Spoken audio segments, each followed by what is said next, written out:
Hello guys. तो शब्द के भेद पार्ट 2 में आपका स्वागत है। सिद्धि एकेडमी में भी आपका स्वागत है। तो आज हम लोग शब्द के भेद पार्ट 2 पढ़ेंगे।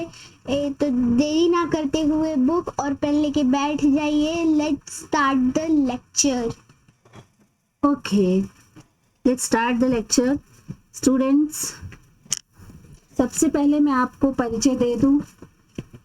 तो लास्ट लेक्चर में हमने पढ़ा था शब्द के भेद पार्ट 1, जिसमें मैंने आपको बताया था शब्द के भेद के 4 प्रकार होते हैं। पहला रचना के आधार पर, दूसरा उत्पत्ति के आधार पर, तीसरा प्रयोग के आधार पर और चौथा अर्थ के आधार पर। तो हमने उस पार्ट में किसके बारे में पढ़ा था? रचना के आधार पर और उत्पत्ति के आधार पर। और इस भाग में हम किसके बारे में पढ़ने वाले हैं? प्रयोग के आधार पर और अर्थ के आधार पर। ठीक है, तो देरी ना करते हुए मुझे लग रहा है आप सब ने बुक्स और पेन लेकर बैठे होंगे। तो चलो हम अपना लेक्चर स्टार्ट करने जा रहे हैं। तो प्रयोग के आधार पर शब्द के भेद के 2 प्रकार होते हैं। कितने प्रकार होते हैं? 2 प्रकार होते हैं, विकारी शब्द और अविकारी शब्द। कितने प्रकार होते हैं? विकारी शब्द और अविकारी शब्द। जो विकारी शब्द होते हैं उनको 4 भागों में बांटा गया है। कितने भागों में बांटा गया है? 4 भागों में। इसको आप नोट डाउन कर लीजिए। कितने भागों में बांटा गया है? 4 भागों में बांटा गया है विकारी शब्दों को। ठीक है, और अविकारी शब्दों को बांटा गया है 4 भागों में। तो विकारी शब्द कौन से हैं? संज्ञा, सर्वनाम, क्रिया, विशेषण। ये क्या है? विकारी शब्द है। और अविकारी क्या है? अविकारी क्या है? क्रिया विशेषण, संबंध बोधक, समुच्चय बोधक और विस्मयादि बोधक। जो कि हमने पार्ट्स ऑफ स्पीच, आपने सबने इंग्लिश में पढ़ा होगा ना, पार्ट्स ऑफ स्पीच। सेम वही चीज है यहाँ पर, जिसको हमको हिंदी में पढ़ना है। प्रयोग के आधार पर, प्रयोग के आधार पर शब्दों को 8 भागों में बांटा गया है। जो विकारी होते हैं और कुछ अविकारी होते हैं। जो 4 पार्ट्स होते हैं उसके विकारी होते हैं और 4 पार्ट्स जो होते हैं नीचे के वो अविकारी होते हैं। तो ठीक है स्टूडेंट्स, तो स्टार्ट करते हैं संज्ञा से। ये बहुत ही इजी टॉपिक है। जो हमने तत्सम, तद्भव ये सब पढ़ा था ना, उससे बहुत ही इजी टॉपिक है, क्योंकि इसको आपने दूसरे सब्जेक्ट्स में भी पढ़ा हुआ है। तो आपको ये बहुत ही जल्दी समझ में आएगा। संज्ञा आप सभी जानते होंगे। संज्ञा, नाउन और नाम तीनों एक ही चीज होती है। संज्ञा किसे कहते हैं? किसी व्यक्ति का स्थान, वस्तु या भाव, इन सारी चीजों का जिस वाक्य में बोध होता है उसे हम संज्ञा कहते हैं। व्यक्ति, स्थान, वस्तु और भाव, इन चीजों का बोध होता है, इन सभी का बोध होता है, उसे हम क्या कहते हैं? संज्ञा कहते हैं। फॉर एग्जाम्पल, राम, दिल्ली, किताब, खुशी। अभी देखिए बच्चों, आप बैठे हो ना जहाँ पर, वहां पर देखिए आपके आसपास जो भी चीजें दिखाई दे रही होंगी। जैसे क्या दिख रहा है आपको? फैन दिख रहा होगा, पंखा दिख रहा है, लाइट दिख रहा है, फोटोज दिख रही होंगी, और भी चीजें आपके जो घर में होंगी, वो सारी चीजें क्या है? संज्ञा ही है। क्या है?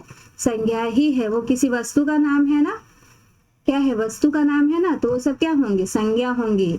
अभी आपका नाम क्या है? आपका नाम भी क्या है? संज्ञा है। अभी आपको समझो शाम को घूमने जाना है, आपको मार्केट घूमने जाना है, या फिर किसी और दूसरे शहर में घूमने जाना है। जैसे आपको दिल्ली घूमने जाना है, तो दिल्ली क्या है? संज्ञा है ना। आप जिस किताब में लिख रहे हैं वो किताब क्या है? संज्ञा है। आप जिस पेन से लिख रहे हैं वो पेन क्या है? संज्ञा है। आप बेड पे बैठे हो, अगर आप बेड पे बैठे हो तो वो बेड भी, चारपाई भी, कुर्सी भी, टेबल भी, ये सारी चीजें क्या है? संज्ञा ही है। तो आई थिंक सो, मुझे ऐसा लग रहा है आपको संज्ञा समझ गया होगा। तो अब हम सर्वनाम पढ़ेंगे। ठीक है, सर्वनाम किसे कहते हैं? अभी देखिए, संज्ञा के जगह पे जो चीजें प्रयोग में आती है उसे हम क्या कहते हैं? सर्वनाम कहते हैं। संज्ञा की जगह पर जो चीजें प्रयोग में लाई जाती है उसे हम क्या कहते हैं? सर्वनाम कहते हैं। जैसे वह, यह, मैं, तुम, हम इत्यादि बहुत सारे एग्जाम्पल्स है। उसको हम उदाहरण के द्वारा समझेंगे। जैसे कि राम और श्याम दोनों क्या हैं? भाई भाई हैं। क्या है? भाई हैं। राम और श्याम क्या है? दोनों भाई भाई हैं। लेकिन क्या तुमने राम को देखा? तुमने राम को देखा, तुमने क्या हो गया इसमें? ये सर्वनाम है। तुमने क्या है? ये सर्वनाम है। अभी जैसे मैं बोल रही हूं कि राम पढ़ता है, राम पढ़ता है, राम खाना खाता है, तो राम क्या है? उसमें संज्ञा है। अभी सर्वनाम पढ़ना है हमको, तो जो संज्ञा की जगह पर जो चीजें प्रयोग की जाती है, संज्ञा के स्थान पर जो प्रयोग होता है, उसे हम क्या कहते हैं? सर्वनाम कहते हैं। जैसे ये विज्ञान की पुस्तक यहाँ पर रखी है, जैसे मैं बोल रही हूँ विज्ञान की पुस्तक यहाँ पर रखी है, लेकिन ये पुस्तक मेरी है। अभी विज्ञान की जगह पे मैंने क्या इस्तेमाल किया? यह। तो यह क्या हो गया? उसमें सर्वनाम हो गया। यह क्या हो गया? सर्वनाम हो गया। यह क्या हो गया? सर्वनाम हो गया। आई थिंक सो, मुझे लग रहा है आपको समझ में आ गया होगा। तो अब हम पढ़ेंगे क्रिया। क्रिया मतलब क्या है? क्रिया हमेशा चलते रहती है, ठीक है।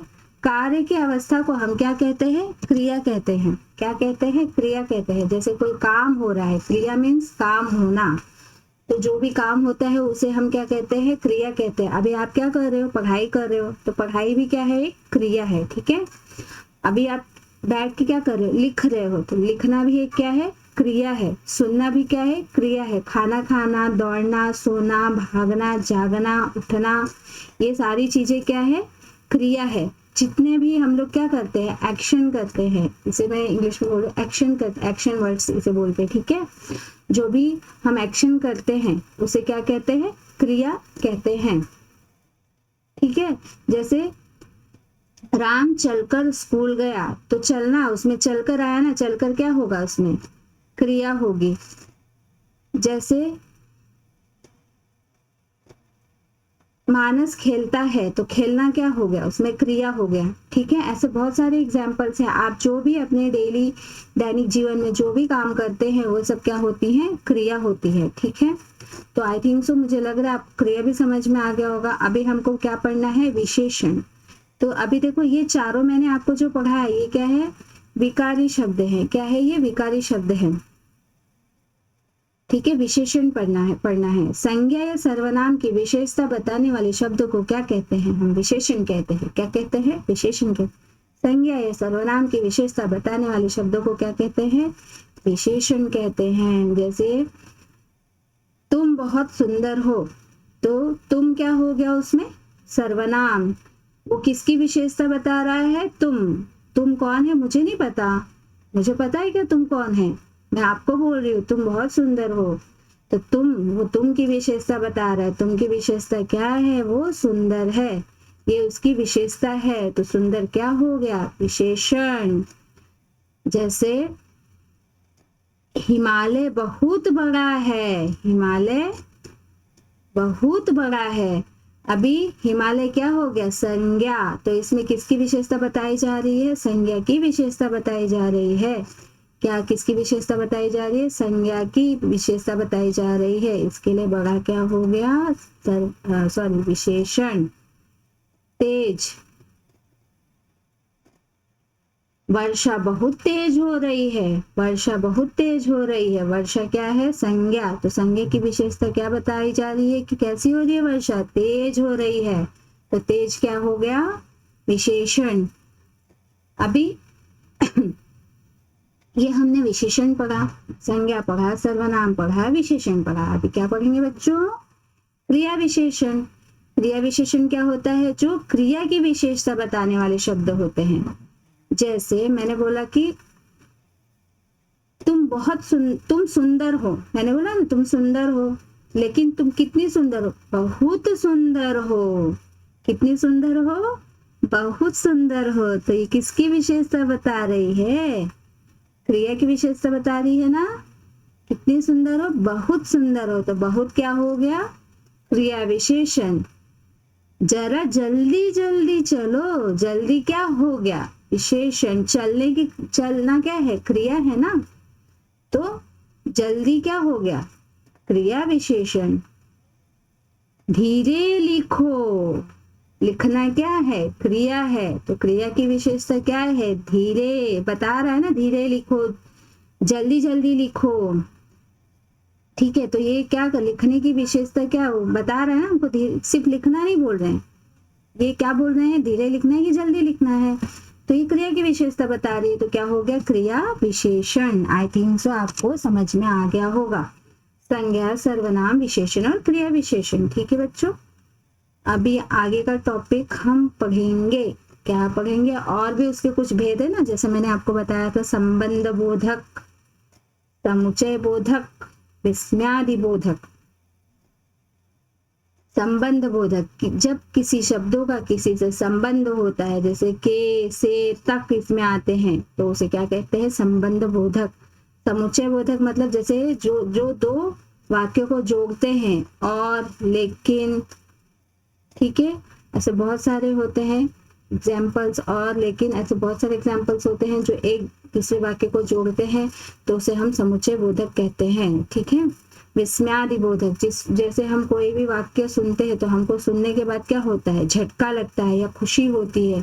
ठीक है, अरे अरे बाप रे, बाप रे, कैसे हो गया, वाह, ओह, वाह वाह नहीं बोलते, शाबाश। तो ये सारे शब्द क्या होते हैं, विस्मयादि बोधक होते हैं। क्या होते हैं, विस्मयादि बोधक। जो चीजें हम अचानक से सुनते हैं और उसके बाद हम अपना रिएक्शन देते हैं, भाव देते हैं, उसे हम विस्मयादि बोधक कहते हैं। ठीक है, तो मैंने आपको प्रयोग के आधार पर ये सारा बता दिया। प्रयोग के आधार पर क्या है, वाक्यों के भेद क्या है, प्रयोग के शब्द के भेद क्या है, प्रयोग के आधार पर शब्दों के भेद है संज्ञा, सर्वनाम, विशेषण, क्रिया विशेषण, संबंध बोधक, समुच्चय बोधक, विस्मयादि बोधक। ठीक है बच्चों, अभी मैं आपको बताने वाली हूँ अर्थ के आधार पर।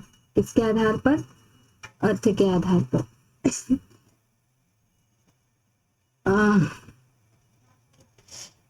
ओके, अर्थ के आधार पर शब्द के भेदों के 4 पार्ट्स होते हैं। कितने भाग होते हैं इसके, जल्दी जल्दी स्टार्ट करो भाई।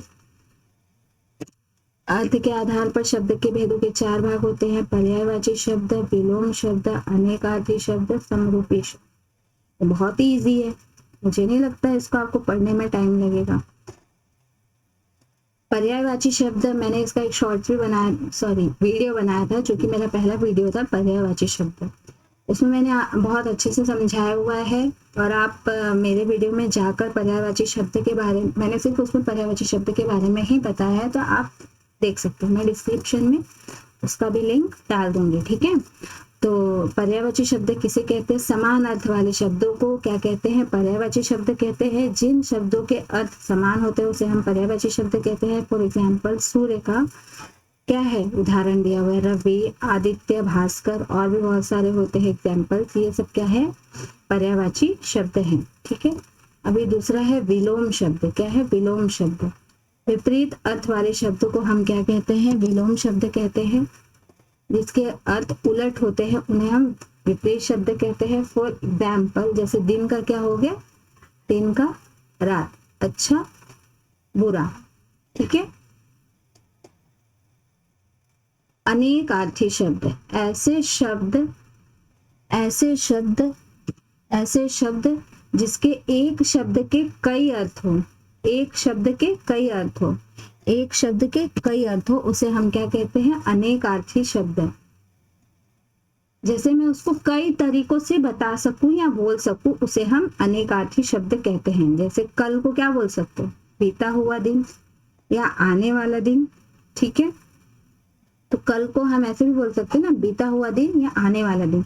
जैसे नहीं बोलते आपको, चाहे मैं कान ऐसे पकड़ू चाहे ऐसे पकड़ू, बात तो एक ही है। तो सेम वैसे ही कल को हम क्या कहते हैं, बीता हुआ दिन और आने वाला दिन। ठीक है, अभी आगे चलते हैं। समरूपी शब्द, क्या, समरूपी शब्द एक जैसे दिखने सुनने वाले लेकिन अलग अर्थ वाले शब्दों को हम क्या कहते हैं, समरूपी शब्द कहते हैं। एक जैसे दिखने सुनने वाले लेकिन उसका अर्थ अलग होता है। जैसे फॉर एग्जाम्पल, फल, फल को क्या कहते हैं, फ्रूट भी कहते हैं। जैसे मैंने बोला आपको, ये फल बहुत मीठा है, ये फल बहुत मीठा है। और मैंने एक दूसरा वाक्य बोला, जैसे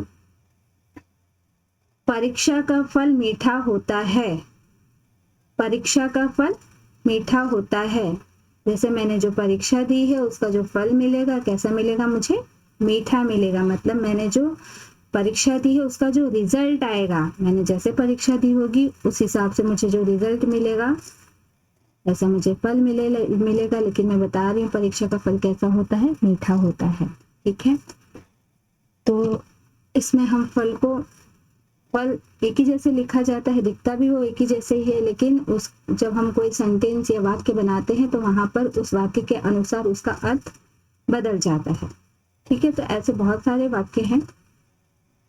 तो इस वीडियो में बस इतना ही बच्चों। ठीक है, तो मैंने आज आपको क्या पढ़ाया, शब्द के भेद पढ़ाया। शब्द के भेद का पार्ट 2 था ये, जो कि शब्द के भेद हमने बताया था आपको 4 प्रकार के होते हैं, रचना के आधार पर, उत्पत्ति के आधार पर, प्रयोग के आधार पर, अर्थ के आधार पर। रचना के आधार पर और उत्पत्ति के आधार पर हमने पहले ही पढ़ा दिया था। आज मैंने आपको प्रयोग के आधार पर और अर्थ के आधार पर पढ़ाया। मैंने आपको ये बताया कि प्रयोग के आधार पर विकारी शब्द में 4 भाग होते हैं और अविकारी में 4 भाग होते हैं। ठीक है, विकारी में संज्ञा, सर्वनाम, क्रिया, विशेषण। अविकारी में क्रिया, विशेषण, संबंध बोधक, समुच्चय बोधक और विस्मय आदि बोधक। ठीक है, अभी संज्ञा, सर्वनाम, क्रिया, विशेषण, इन सभी चीजों के बारे में मैंने आपको बताया। आई थिंक सो मुझे वो रिपीट करने की जरूरत नहीं, क्योंकि वो टॉपिक इतना टफ नहीं था। तो आप वो एक बार पढ़ेंगे, रिवाइज करेंगे, आपको वो आ जाएगा। ठीक है, अभी नेक्स्ट है हमारा जो मैंने आपको पढ़ा अर्थ के आधार पर। अर्थ के आधार पर भी इतना कुछ टफ नहीं। अर्थ के आधार पर भी शब्द के भेदों के 4 भाग हैं, जैसे पर्यायवाची शब्द, विलोम शब्द, अनेकार्थी शब्द और समरूपी शब्द। हम चलो वापस से इसमें एक एक नजर डाल लेते हैं। पर्यायवाची शब्द किसे कहते हैं, समान अर्थ वाले शब्दों को पर्यायवाची शब्द कहते हैं। जैसे एक शब्द दिया गया है उसके कई अर्थ हैं लेकिन समान अर्थ है, उसे पर्यायवाची शब्द कहते हैं। विलोम शब्द उसका उलट होता है, विपरीत अर्थ वाले शब्दों को हम विलोम शब्द कहते हैं, जैसे दिन, रात, अच्छा, बुरा। ठीक है, अनेकार्थी शब्द, जैसे एक कोई शब्द दिया है उसका अनेक अर्थ बनते हैं तो उस शब्द को हम क्या कहते हैं, अनेकार्थी शब्द कहते हैं। समरूपी शब्द, एक जैसे दिखने सुनने वाले लेकिन उसके अर्थ क्या होंगे, अलग होंगे, उसे हम क्या कहते हैं, समरूपी शब्द कहते हैं। फॉर एग्जाम्पल फल और फल। फल और फल वाक्य के अनुसार दोनों का अर्थ अलग हो जाएगा। ठीक है, तो फल और फल क्या है, समरूपी शब्द है, लेकिन वाक्य के अनुसार दोनों का अर्थ क्या हो जाएगा, अलग हो जाएगा। तो मैं आशा करती हूँ कि आज मैंने आपको जितना भी पढ़ाया वो आपने सबने अच्छे से सीखा होगा और आपने सबने उसे नोटबुक में नोट डाउन कर लिया होगा। अगर आपने मेरे पढ़ाते समय इसे अच्छे से लिख नहीं पाए हैं तो आप मेरा वीडियो खोलकर अच्छे से आप देखकर लिख सकते हैं या स्क्रीनशॉट आप ले सकते हैं। ठीक है, अगर मेरा पढ़ाया हुआ आप सभी को अच्छा लग रहा है और आप चाहते हैं मैं इस तरीके के और वीडियोस बनाऊं, और सब्जेक्ट के वीडियोस बनाऊं, तो आप मुझे मोटिवेट करने के लिए थम्स अप भेज सकते हैं और मेरा मनोबल बढ़ाइए जिससे मैं और वीडियो बनाऊं। Thank you for the watching. मेरे चैनल को आप लाइक और सब्सक्राइब कीजिए। ठीक है बच्चों, ओके, बाय बाय। मिलेंगे अगले वीडियो में।